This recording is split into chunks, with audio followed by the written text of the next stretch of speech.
ओम शांति। आज बाप दादा के 25 फरवरी 2021 के ईश्वरीय महावाक्य हैं। मीठे बच्चे, तुम्हें याद में रहने का पुरुषार्थ जरूर करना है, क्योंकि याद के बल से ही तुम विक्रमाजीत बनेंगे। प्रश्न: कौन सा ख्याल आया तो पुरुषार्थ में गिर पड़ेंगे? खुदाई खिदमतगार बच्चे कौन सी सेवा करते रहेंगे? उत्तर: कई बच्चे समझते हैं अभी टाइम पड़ा है, पीछे पुरुषार्थ कर लेंगे, परंतु मौत का नियम थोड़ी ही है, कल कल करते मर जाएंगे। इसलिए ऐसे मत समझो बहुत वर्ष पड़े हैं, पिछाड़ी में गैलप कर लेंगे। यह ख्याल और ही गिरा देगा। जितना हो सके याद में रहने का पुरुषार्थ कर श्रीमत पर अपना कल्याण करते रहो। रूहानी खुदाई खिदमतगार बच्चे रूहों को सैल्वेज करने, पतितों को पावन बनाने की सेवा करते रहेंगे। गीत: ओम नमो शिवाय। ओम शांति। यह तो बच्चों को समझाया गया है। निराकार बाप साकार बिगर कोई भी कर्म नहीं कर सकते हैं, पाठ बजा नहीं सकते। रूहानी बाप आकर ब्रह्मा द्वारा रूहानी बच्चों को समझाते हैं। योग बल से ही बच्चों को सतो प्रधान बनना है, फिर सतो प्रधान विश्व का मालिक बनना है। यह बच्चों की बुद्धि में है। कल्प कल्प बाप आकर के राजयोग सिखलाते हैं। ब्रह्मा द्वारा आकर आदि सनातन देवी देवता धर्म की स्थापना करते हैं, यानी मनुष्य को देवता बनाते हैं। मनुष्य जो देवी देवता थे सो अब बदलकर शूद्र पतित बन पड़े हैं। भारत जब पारसपुरी था तो पवित्रता सुख शांति सब थी। यह 5000 वर्ष की बात है। एक्यूरेट हिसाब किताब बाप बैठ समझाते हैं। उनसे ऊंच तो कोई है नहीं। सृष्टि व झाड़ जिसको कल्प वृक्ष कहते हैं, उसके आदि मत दंत का राज बाप ही बता सकते हैं। भारत का जो देवी देवता धर्म था वह अब प्रायः लोप हो गया है। देवी देवता धर्म तो अभी रहा नहीं है। देवताओं के चित्र जरूर हैं, यह तो भारतवासी जानते हैं। सतयुग में लक्ष्मी नारायण का राज्य था। भल शास्त्रों में यह भूल कर दी है जो कृष्ण को द्वापर में ले गए हैं। बाप ही आकर भूले हुए को पूरा रास्ता बताते हैं। रास्ता बतलाने वाला आता है तो सब आत्माएं मुक्ति धाम में चली जाती हैं। इसलिए उनको कहा जाता है सर्व का सद्गति दाता। रास्ता एक ही होता है, एक ही सृष्टि है। वर्ल्ड की हिस्ट्री ज्योग्राफी एक ही है, वह रिपीट होती रहती है। सतयुग त्रेता द्वापर कलयुग, फिर होता है संगम युग। कलयुग में है पतित, सतयुग में है पावन। सतयुग होगा तो जरूर कलयुग विनाश होगा। विनाश से पहले स्थापना होगी। सतयुग में तो स्थापना नहीं होगी। भगवान आएगा ही तब जब पतित दुनिया है। सतयुग तो है ही पावन दुनिया। पतित दुनिया को पावन दुनिया बनाने भगवान को आना पड़ता है। अब बाप सहज से सहज युक्ति बताते हैं। देह के सब संबंध छोड़ देही अभिमानी बन बाप को याद करो। कोई एक तो पतित पावन है ना। भक्तों को फल देने वाला एक ही भगवान है। भक्तों को ज्ञान देते हैं। पतित दुनिया में ज्ञान सागर ही आते हैं पावन बनाने लिए। पावन बनते हो योग से, बाप बिगर तो कोई पावन बना ना सके। ये सब बातें बुद्धि में बिठाई जाती हैं औरों को समझाने के लिए। घर घर में संदेश देना है। ऐसे नहीं कहना है कि भगवान आया है। बड़ा युक्ति से समझाना होता है। बोलो वह बाप है ना। एक है लौकिक बाप है, दूसरा पारलौकिक बाप है। दुख के समय पारलौकिक बाप को ही याद करते हैं। सुख धाम में कोई भी याद नहीं करते हैं। सतयुग में लक्ष्मी नारायण के राज्य में सुख ही सुख था। प्योरिटी पीस प्रॉस्पर्टी थी। बाप का वर्षा मिल गया फिर पुकारते क्यों? आत्मा जानती है हमको सुख है। यह तो कोई भी कहेंगे वहाँ सुख ही सुख है। बाप ने दुख के लिए तो सृष्टि नहीं रची है। यह बना बनाया खेल है। जिनका पाठ पिछाड़ी में है 2-4 जन्म लेते हैं वह जरूर बाकी समय शांति में रहेंगे। बाकी ड्रामा के खेल से ही निकल जाएं। यह हो नहीं सकता। खेल में तो सबको आना होगा। 1-2 जन्म मिलते हैं तो बाकी समय जैसे कि मोक्ष में है। आत्मा पाठधारी है ना। कोई आत्मा को ऊंच पाठ मिला हुआ है, कोई को कम। यह भी अभी तुम जानते हो। गाया जाता है ईश्वर का कोई अंत नहीं पा सकते। बाप ही आकर अंत देते हैं रचता और रचना के आदि मध्य अंत का। जब तक रचता खुद न आए तब तक रचता और रचना को जान नहीं सकते। बाप ही आकर बतलाते हैं। मैं साधारण तन में प्रवेश करता हूँ। मैं जिसमें प्रवेश करता हूँ वह अपने जन्मों को नहीं जानते। उनको बैठ 84 जन्मों की कहानी सुनाता हूँ। कोई के पार्ट में चेंज नहीं हो सकती। यह बना बनाया खेल है। यह भी किसकी बुद्धि में नहीं बैठता। बुद्धि में तब बैठे जब पवित्र होकर समझें। अच्छी रीति समझने के लिए ही 7 रोज भट्टी है। भागवत आदि भी 7 दिन रखते हैं। यहाँ भी समझ में आता है। कम से कम 7 दिन के सिवाय कोई समझ नहीं सकेंगे। कोई तो अच्छा समझ लेते हैं, कोई तो 7 रोज समझकर भी कुछ नहीं समझते। बुद्धि में बैठता नहीं। कह देते हैं हम तो 7 रोज आया। हमारी बुद्धि में कुछ बैठता नहीं। ऊंच पद पाना नहीं होगा तो बुद्धि में बैठेगा नहीं। अच्छा फिर भी उनका कल्याण तो हुआ ना। प्रजा तो ऐसे ही बनती है। बाकी राज्य भाग्य लेना उसमें तो गुप्त मेहनत है। बाप को याद करने से ही विकर्म विनाश होते हैं। अब करो ना करो परंतु बाप का डायरेक्शन यह है। प्यारी वस्तु को तो याद किया जाता है ना। भक्ति मार्ग में भी गाते हैं, हे पतित पावन आओ। अब वह मिला है। कहते हैं मुझे याद करो तो कट उतर जाएगी।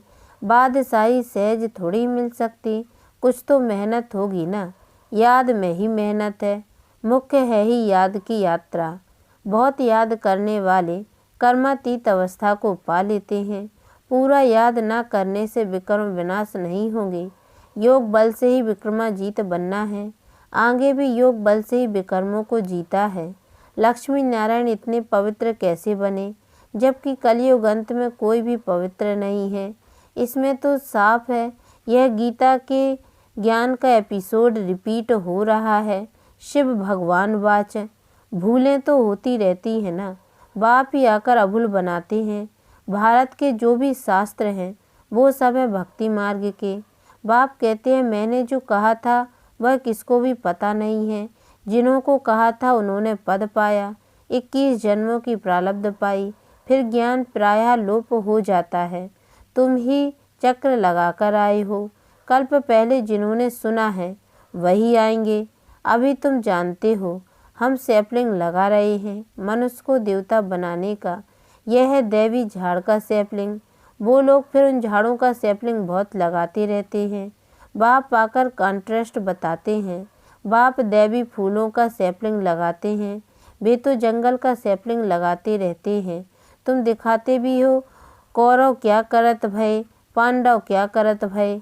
उनकी क्या प्लान है और तुम्हारे क्या प्लान्स हैं। वो अपना प्लान्स बनाते हैं कि दुनिया बढ़े नहीं। फैमिली प्लानिंग करें जो मनुष्य जास्ती ना बढ़े। उनके लिए मेहनत करते रहते हैं।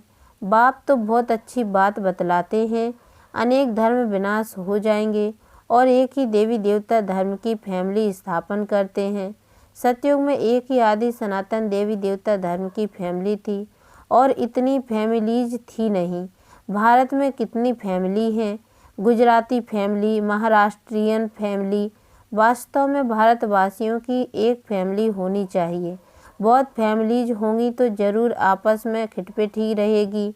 फिर सिविल वार हो जाती है। फैमिली में भी सिविल वार हो जाती है। जैसे क्रिश्चियन की अपनी फैमिली है, उन्हों की भी आपस में लगती है। आपस में 2 भाई नहीं मिलते। पानी भी बांटा जाता है। सिख धर्म वाले समझेंगे हम अपने सिख धर्म वालों को जास्ती सुख दें। रग जाती है तो माथा मारते रहते हैं।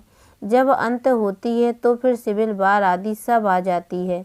आपस में लड़ने लग पड़ते हैं। विनाश तो होना ही है। बॉम्ब से ढेर बनाते रहते हैं। बड़ी लड़ाई जब लगी थी जिसमें 2 बॉम्ब छोड़े थे, अभी तो ढेर बनाए हैं। समझ की बात है ना, तुमको समझाना है। यह लड़ाई वही महाभारत की है। बड़े बड़े लोग जो भी हैं कहते हैं अगर इस लड़ाई को बंद नहीं किया तो सारी दुनिया को आग लग जाएगी। आग तो लगनी ही है, यह तुम जानते हो। बाप आदि सनातन देवी देवता धर्म की स्थापना कर रहे हैं। राजयोग है ही सतयुग का। वह देवी देवता धर्म अब प्रायः लोप है। चित्र भी बने हैं। बाप कहते हैं कल्प पहले माफिक जो विघ्न पड़ने होंगे वह पड़ेंगे। पहले थोड़ी पता पड़ता है, फिर समझा जाता है। कल्प पहले ऐसे हुआ होगा। यह बना बनाया ड्रामा है। ड्रामा में हम बांधे हुए हैं। याद की यात्रा को भूल नहीं जाना चाहिए। इनको परीक्षा कहा जाता है। याद की यात्रा में ठहर नहीं सकते हैं, थक जाते हैं। गीत है ना, रात के राही, इसका अर्थ कोई समझ न सके। यह है याद की यात्रा, जिससे रात पूरी हो, दिन आ जाएगा। आधा कल्प पूरा हो, फिर सुख शुरू होगा।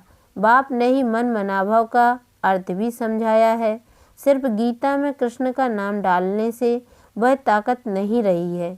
अब कल्याण तो सबका होना है। गोया हम सब मनुष्य मात्र का कल्याण कर रहे हैं। भारत खास और दुनिया आम, सबका श्रीमत पर हम कल्याण कर रहे हैं। कल्याणकारी जो बनेंगे तो वर्षा भी उन्हों को मिलेगा। याद की यात्रा के सिवाय कल्याण हो न सके। अभी तुमको समझाया जाता है, वह तो बेहद का बाप है। बाप से वर्षा मिला था। भारतवासियों ने ही 84 जन्म लिए हैं। पुनर्जन्म का भी हिसाब है। कोई समझते नहीं कि 84 जन्म कौन लेते हैं। अपने ही श्लोक आदि बनाकर सुनाते रहते हैं। गीता वही, टीकाएं अनेक लिख देते हैं। गीता से तो भागवत बड़ा कर दिया है। गीता में है ज्ञान, भागवत में है जीवन कहानी। वास्तव में बड़ी गीता होनी चाहिए। ज्ञान का सागर बाप है, उनका ज्ञान तो चलता ही रहता है। वह गीता तो आधा घंटे में पढ़ लेते हैं। अभी तुम यह ज्ञान तो सुनते ही आते हो। दिन प्रतिदिन तुम्हारे पास अनेक लोग आते रहेंगे, धीरे धीरे आएंगे। अभी ही अगर बड़े बड़े राजाएं आ जाएं, फिर तो देरी न लगे, झट आवाज़ निकल जाए। इसलिए युक्ति से धीरे धीरे चलता रहता है। यह है ही गुप्त ज्ञान।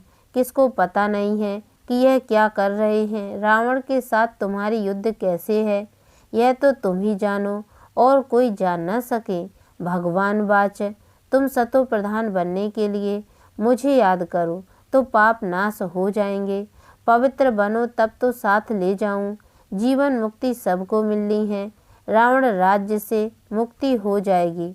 तुम लिखते भी हो, हम शिव शक्ति ब्रह्मा कुमार कुमारियाँ श्रेष्ठाचारी दुनिया स्थापन करेंगे।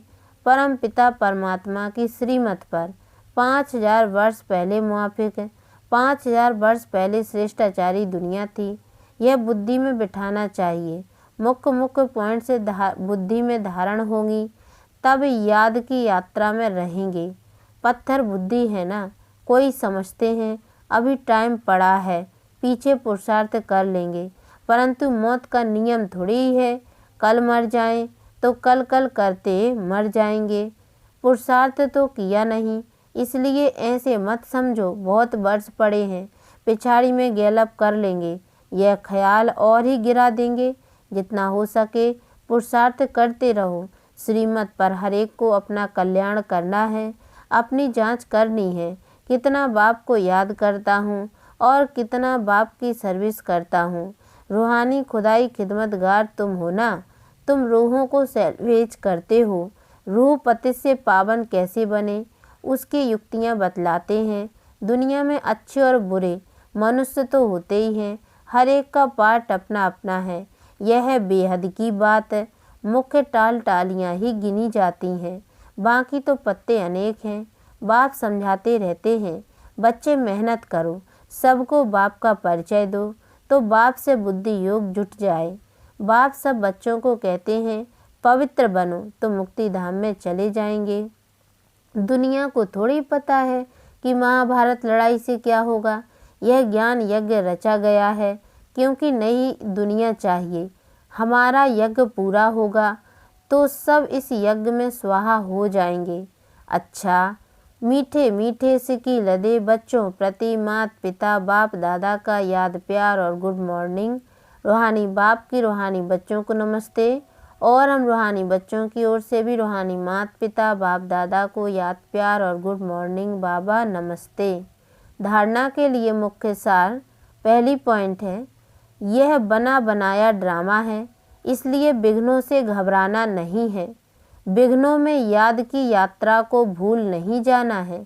ध्यान रहे, याद की यात्रा कभी ठहर न जाए।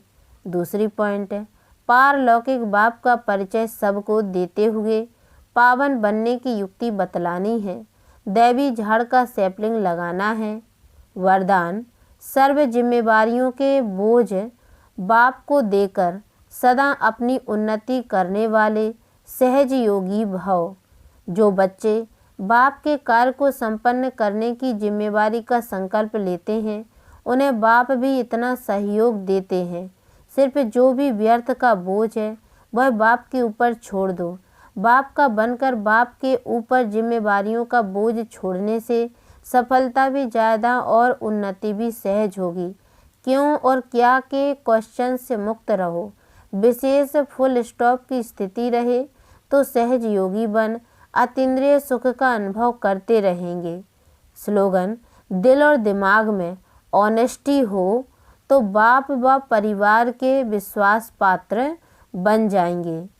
ओम शांति।